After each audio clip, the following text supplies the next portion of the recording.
इसलिए थोड़ा सा दूध पी लो। पिलाओ पुत्री। लीजिए बाबा।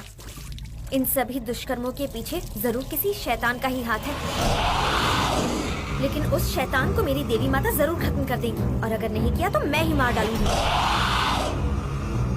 कभी कभी आते रहना बाबा। जरूर आऊंगा। चलती हूँ।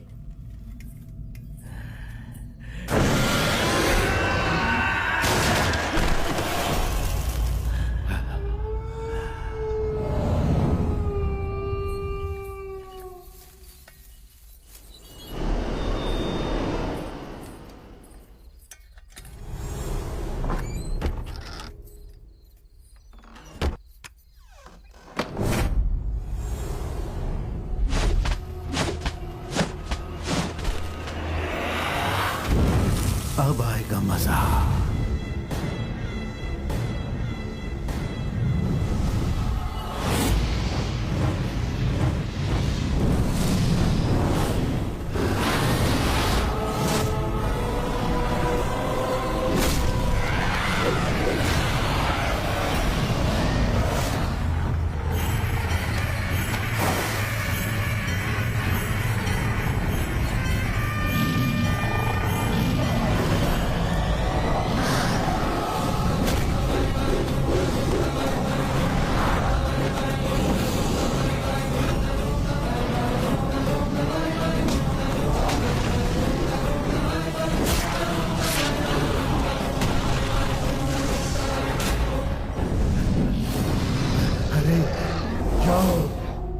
खत्म कर दो उसे।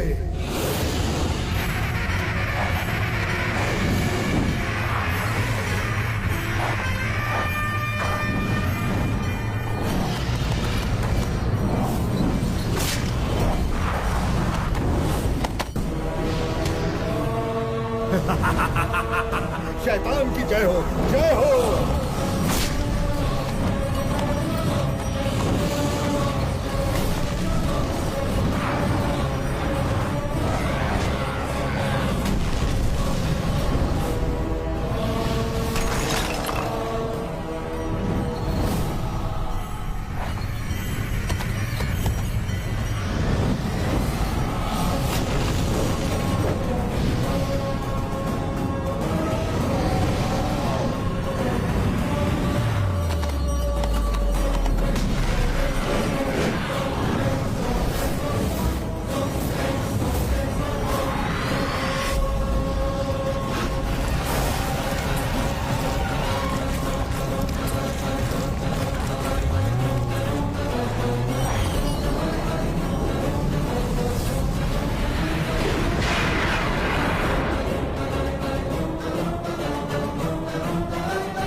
ऐसा नहीं हो सकता।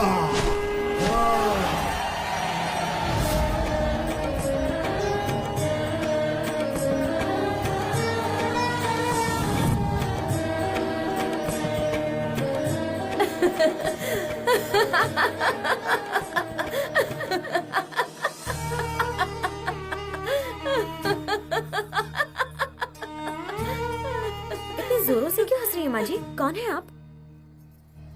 दुर्गा हूँ। मेरा नाम दुर्गा है। ओह, मैं लोगों के मैले कपड़े धोती हूँ। मैं इसी गांव में पैदा हुई थी और अलग अलग गांव में पली बढ़ी। गांव गांव से बड़े बुजुर्ग इस गांव की पूजा में आने वाले हैं, इसलिए मैं भी आई हूँ। आने वाले तीसरे ग्रहण के पूरे होने तक मैं यही रहूंगी। एक और बात, उस बड़े घर के लड़के को सबने मिलकर पागल बना दिया है। उसके अपने रिश्तेदार उसे जान से मारना चाहते हैं। उसे कोई संभालने वाला नहीं है। इतना धनी होकर भी बिल्कुल बेसहारा है, बेचारा। वही तो, उसका क्या होगा ये सोचकर डर लगता है मुझे। कुछ समझ नहीं आता कि क्या करूं। इस काल में पत्नी का सौभाग्य ही पति की रक्षा करता है। उसके लिए जल्दी पत्नी ले आओ जो मुसीबत में उसका साथ दे। तुरंत उसके लिए जोड़ीदार ढूंढना शुरू कर दो। विचार तो अच्छे हैं, लेकिन क्या वो राजी होगा बेटी? खोपरे की चटनी हो या खोपड़े की, आज तीखा भजिया खाने का मेरा मन है तो मैं वही बनाऊंगा।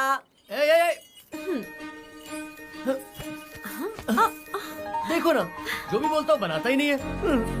अच्छा बताओ, तुम्हारी पसंद का खाना बनाकर तुम्हें प्यार से खिलाने वाली वो तुम्हारी बीवी है? जवाब दीजिए ना। ये कोई बात थोड़ी ना हुई। स्वीट्स तो बाजार से भी खरीद सकते हैं ना, उसके लिए पत्नी क्यों तो चाहिए? फिर तुम्हें सही गलत बताने के लिए कौन है? तुम हो। और माँ जी का ख्याल रखने के लिए? तुम हो ना। और तुम्हें पापा बनाने के लिए? तुम हो। Sorry sorry sorry sorry. देखो, अगर तुम हाँ कह दो तो तुम्हें महारानी जैसी पत्नी मिलेगी और फिर प्यारे प्यारे बच्चे भी। वो मेरे और मेरे प्यारे प्यारे बच्चों के लिए रसमलाई बनाएगी ना? चलिए। लड़की देखने के लिए हमें आपके घर पे आना चाहिए था, लेकिन आपको कष्ट उठाना पड़ा। कोई बात नहीं। शादी की पार्टी फुल एंटरटेनिंग है। A very good morning to everybody. Hi. Hi. लड़की पसंद आई? देखो देखो ना, कितनी प्यारी है ना।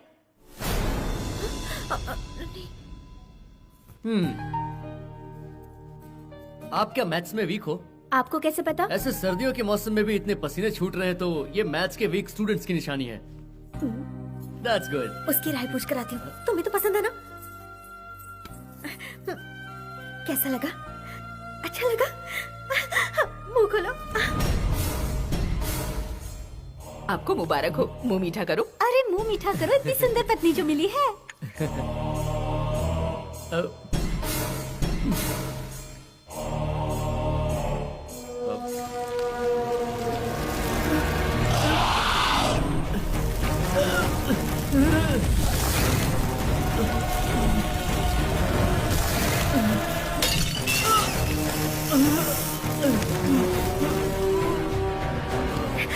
मैंने उससे पूछा, उसे तुम बहुत पसंद हो।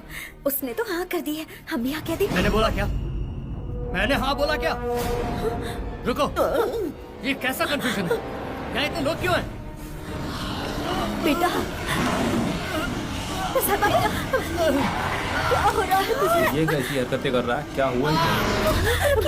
शांत हो जाओ बेटा, शांत हो जाओ। मेरे बेटे को थोड़ा सा चक्कर आ गया, इसलिए वो ऐसी बातें बोल गया। तुम तो ऐसे कर रहे हो जैसे किसी पागल को देख लिया हो। तुम बीमार नहीं पड़ते क्या? मैंने तो कुछ कहा ही नहीं। ए, तुझे कुछ कहने की जरूरत भी नहीं है। मैंने तुझे बुलाया क्या? हाँ? मैंने तुझे बुलाया क्या? मम्मी, आप लोग इन मेरी सबको बात बाहर मानिए, निकालो। ऐसे मत जाइए। वो बहुत होशियार है और काफी अच्छे इंसान भी। अगर उनकी शादी हो जाएगी तो वो जरूर ठीक हो जाएंगे। मैं आपके आगे हाथ जोड़ती हूँ, प्लीज ऐसे मत जाइए। इन्हें उसकी बीमारी के बारे में पहले ही बता देना चाहिए था। अब देखो कितना शर्मिंदा होना पड़ रहा है। जो हो गया वो काफी है। उस पागल के लिए बेहतर होगा कि अब कोई रिश्ता लेकर मत आना। हमें क्षमा कर दीजिए। उसकी तरफ से मैं माफी मांगता हूँ। आप माफी क्यों मांग रहे हैं? वो पागल नहीं है। उन्हें पागल आप लोगों ने मिलकर बनाया है। क्या बकवास कर रही है? ए, जीवन रुक जाओ। औरतों पर हाथ उठाना नहीं चाहिए। You are wrong. अब तू मुझे बताएगा कि राइट या रॉन्ग क्या है? तुझ जैसे पागल में इतनी अकल है क्या? Control yourself. राजी को सॉरी बोलो। तेरी तो ए, मारो मत। बेटा रुक जाओ, रुक जाओ बेटा। फिर मारते रहते हो। रुक दर्द हो रहा है। मत मारिए उन्हें। मारो। मुझसे कहता है सॉरी बोलो, मुझसे।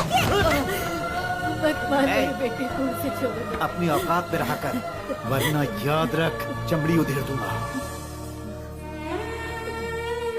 दर्द हो रहा है राजी। आप बुरा मत मानिए, मुझे तो ये रिश्ता बिल्कुल अच्छा नहीं लगा। कहाँ आप और कहाँ वो, जोड़ी बिल्कुल नहीं जमेगी। जम सकती थी, मेरी गलती है राजी। स्वीट देखते ही मैं अपना कंट्रोल खो बैठता हूँ। मैं जब स्वीट्स खाता हूँ तो मेरे दिमाग में कुछ अजीब सा होने लगता है। शैतान जैसा बन जाता हूँ। ये सारी चीजें पागल बना देंगी मुझे। ऐसा लगता है जैसे मैं किसी अनजान रास्ते में भटक गया हूँ। ऐसा लगता है कोई तो धरती का अंत करने आ रहा है। प्रसाद के लिए आए हुए रिश्ते को तो हमने बिगाड़ दिया, पर पता नहीं ये रिश्ता हमारी नजरों से कैसे